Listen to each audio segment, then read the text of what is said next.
Good morning my dear students. मैं अश्विनी कुमार पांडे। स्वागत है आप लोगों का स्टडी पॉइंट के इस ऑनलाइन प्लेटफॉर्म पे। और रेगुलर क्लास के इस वीडियो सीरीज़ में जो कि 2022 के इंटरमीडिएट एग्ज़ाम के लिए बहुत ही इम्पोर्टेंट क्वेश्चन है, उसके इस सीरीज़ में आज हम आप लोगों के लिए लेकर आए हैं विद्युत चुंबकीय प्रेरण यानी कि इलेक्ट्रोमैग्नेटिक इंडक्शन चैप्टर से मोस्ट इम्पोर्टेंट क्वेश्चंस जो 2022 एग्ज़ाम के लिए बहुत ही इम्पोर्टेंट है और आप लोग इसकी तैयारी अच्छे से कर लें। तो बिना समय गवाए शुरू करते हैं आज का क्लास। देखिए, जो हमारा नेक्स्ट हेडिंग है वो है पारस्परिक प्रेरण गुणांक, म्यूचुअल इंडक्टेंस। ठीक है, पारस्परिक प्रेरण गुणांक का एक और नाम जो आपसे पूछा जा सकता है वो होता है अन्योन्य। अन्योन्य नाम से भी इस क्वेश्चन को पूछ सकता है कि अन्योन्य प्रेरण गुणांक क्या है। ठीक है, तो अन्योन्य वर्ड का भी यही मतलब होता है। ध्यान रखेंगे कि पारस्परिक प्रेरण गुणांक पूछा गया है तो सबसे पहले ये ध्यान रखेंगे कि पारस्परिक प्रेरण गुणांक को रिप्रेजेंट किया जाता है एम से। किससे? एम से। इसके लिए एक छोटा सा नियम लिखना पड़ेगा कि द्वितीय कुंडली में फ्लक्स का मान प्राथमिक कुंडली में प्रवाहित धारा के समानुपाती होता है। ठीक है, ध्यान रखेंगे, द्वितीय कुंडली में फ्लक्स का मान प्राथमिक कुंडली में धारा के समानुपाती होता है। द्वितीय कुंडली के फ्लक्स को हम लोग लिख देते हैं फाई एस से, मतलब एस मतलब सेकेंडरी, फाई एस से। और प्राथमिक कुंडली की धारा को मान रिप्रेजेंट कर लेते हैं आई पी से। तो फाई एस जो है वो समानुपाती हो गया आई पी के। यहाँ से अगर हम समानुपाती को हटाते हैं तो बराबर का साइन और एक कांस्टेंट से मल्टीप्लाई करते हैं। यहाँ एम एक कांस्टेंट है और इसी कांस्टेंट को बोलते हैं पारस्परिक प्रेरण गुणांक। नेक्स्ट, अगर आपको सिर्फ परिभाषा लिखना है कि पारस्परिक प्रेरण गुणांक किसे कहते हैं तो इस एम को एक साइड कर लीजिए और आई पी को इधर भेज देते हैं। तो आई पी को जब हम इधर भेजेंगे तो क्या हो जाएगा? M equal to phi S बटा आई पी। यहाँ फाई एस क्या है? द्वितीय कुंडली में फ्लक्स का मान। आई पी क्या है? प्राथमिक कुंडली में धारा का मान। तो हम लोग बेसिकली बोल सकते हैं कि द्वितीय कुंडली में फ्लक्स का मान तथा प्राथमिक कुंडली में धारा के मान के अनुपात को, बटा को अनुपात कहते हैं, के अनुपात को पारस्परिक प्रेरण गुणांक कहते हैं। ठीक है, ये इसका डेफिनेशन हो जाएगा।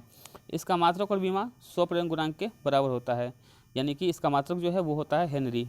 इसका मात्रक हेनरी होता है और विमा जो होता है वो होता है M L square T inverse square A square. ठीक है, नेक्स्ट बढ़ते हैं आगे।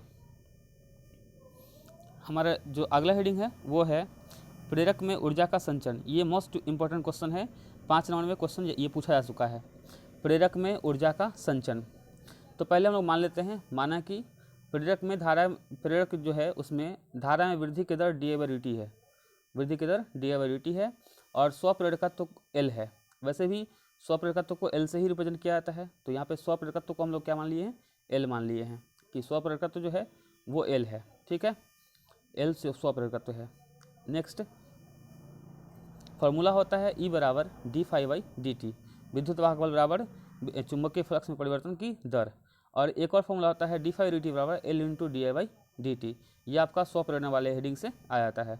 तो चूंकि ई बराबर D phi by D T होता है और डी फाई डी टी बराबर L into D I by D T होता है, तो इस D phi by D T को हटाकर हम इसके जगह ये मान पुट कर लेते हैं, तो हो जाएगा ई बराबर L into D I by D T. उसके बाद अगर हम शक्ति की बात करें तो आप लोग पढ़े होंगे कि शक्ति डीसी में शक्ति जो है पी बराबर होता है वी इंटू आई। यहाँ भी को रिप्लेस करेंगे किससे? ई से, तो हो जाएगा पी बराबर ई इंटू आई, पी बराबर ई इंटू आई। तो इसी फॉर्मूले से अगर हम आगे बढ़ें तो शक्ति पी बराबर फॉर्मूला लिख लेंगे पी बराबर ई इंटू आई और ई के जगह ये पूरा formula L into D I by D T. तो L into D I by D T और एक ये आई था वो वाला आई, तो फार्मूला हो जाएगा L I D I by D T, ये फार्मूला पी का। अब हम लोग ऊर्जा की बात कर लें तो हम लोग जानते हैं कि शक्ति बराबर क्या होता है? शक्ति बराबर होता है कार्य बटा समय, शक्ति बराबर कार्य बटा समय। तो और इस समय को यहाँ भेज दें तो हो जाएगा कार्य बराबर शक्ति गुने समय। ठीक है, और कार्य का मात्रक ऊर्जा जूल, ऊर्जा का मात्रक भी जूल। तो अगर हम कार्य निकाल पा रहे हैं तो ऊर्जा का मान भी वही हो जाएगा। यहाँ पर हमने लिखा है कि कार्य और ऊर्जा को हम इक्वेट कर सकते हैं और इसके लिए फॉर्मूला क्या लिखेंगे? पी इंटू समय, शक्ति गुने समय। तो शक्ति गुने समय लिखकर इसका इंटीग्रेशन कर लेते हैं 0 से आई नॉट के लिए। तो यहाँ पी का formula L into D A by D T वो लिख लेते हैं और एक डी टी। ठीक है, तो जब हम ध्यान से देखेंगे L into D I by D T को लिख कर जब हम डी टी से गुना करेंगे तो डी टी से डी टी कैंसिल आउट हो जाएगा। यहाँ जब हम डी टी से गुना करेंगे तो हो जाएगा डी टी से डी टी कैंसिल आउट। तो क्या बचेगा? यहाँ बच जाएगा LIDI। इसमें L कांस्टेंट है जिसको हम बाहर निकाल लेते हैं। कांस्टेंट बाहर निकालने के बाद क्या बचेगा, इंटीग्रेशन ऑफ, जैसे कि LIDI था तो LIDI में से जब L को हम बाहर निकाल लिए तो क्या बचा IDI, और IDI का क्या हो जाएगा I²/2, तो यहाँ लिख लेते हैं I²/2। और रेंज कितना से कितना है, 0 से I0। तो हम जब I की जगह 0 I0 पुट करेंगे तब और 0 पुट करेंगे तब, तो फाइनली जो हमारा फार्मूला हो जाएगा वो क्या हो जाएगा, फार्मूला हो जाएगा हमारा ω = L I0²/2, यानी कि 1/2 LI0²। ये होता है शक्ति का फार्मूला। इसका अच्छे से प्रिपरेशन कर लेंगे कि प्रेरक में ऊर्जा का संचरण वाले हेडिंग में ऊर्जा का मान कितना आया था, वो आया था 1/2 L × I0²। ठीक है, इसका एक बार अच्छे से रिवीजन कर लेंगे, या फिर इसका नहीं हो तो स्क्रीनशॉट ले लें। बहुत ही इंपॉर्टेंट है ये बिहार बोर्ड के दृष्टिकोण से, 2022 एग्जाम से। नेक्स्ट हम आगे बढ़ते हैं। अगला हेडिंग हमारा है भंवर धारा या फूको धारा। नेक्स्ट हेडिंग भंवर धारा या फूको धारा। तो इसके बारे में हम बताते हैं।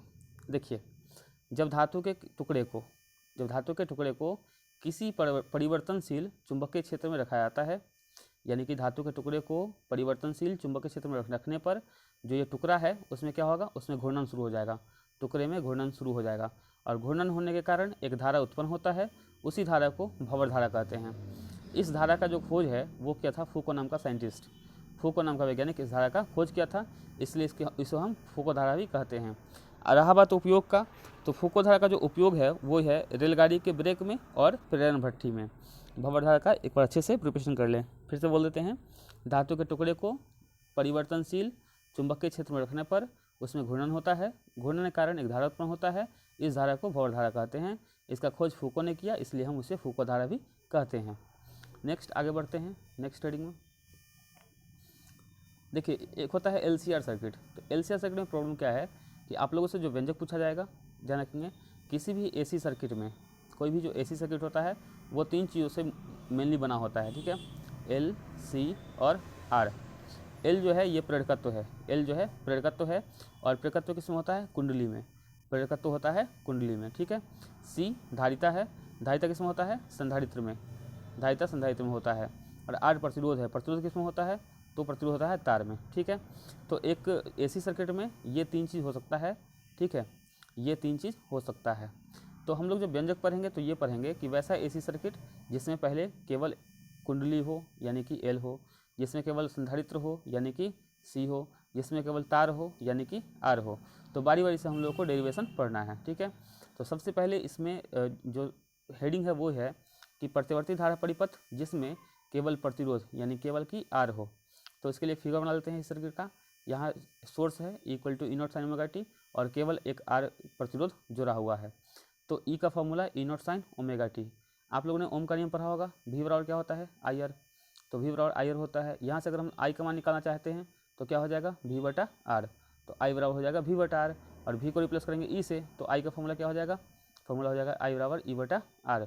ठीक है, तो I का फॉर्मूला E/R, और I बराबर E के जगह कितना, E0 sin ωt, सोर्स वाला। तो देखिए, जब E/R I होता है तो E0/R कितना होगा, वो हो जाएगा I0 के बराबर। तो हम E0/R को हटाकर I0 कर सकते हैं। तो जब हम E0/R को हटा दें और I0 कर लें तो हो जाएगा I बराबर I0 sin ωt। ये आपका व्यंजक प्राप्त हो गया।